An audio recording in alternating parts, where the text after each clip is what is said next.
I'm Evan, head of engineering for RMSTATOR. We're going to take a look at how to install our MAP sensor, manifold absolute pressure sensor on our 14 Maverick 1000. I think this sensor is probably used on many other Can-Am vehicles. Couldn't tell you where it's located on other ones, but we're going to show you here on the Maverick. We have our interior removed, our console, because we were filming other videos. You will for sure have to remove the dash panel and probably the top of the console to get access to it. So if Aaron can get the camera in here to see, it's kind of tight. Okay, so our MAP sensor is mounted right there on top of the air intake coming from the air filter.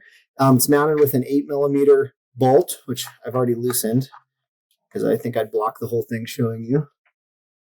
Okay, and then the sensor will be kind of pressed down into the intake, and you just kind of wiggle it around and you can pop it out.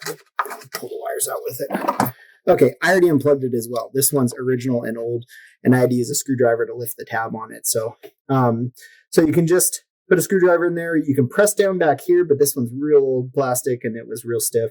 So I put a screwdriver in there and lifted, and then I can pull the old one right out. Set it out of the way. Can take our new one, and it's going to plug in just like the original, like that. And it's keyed so it only goes in one way.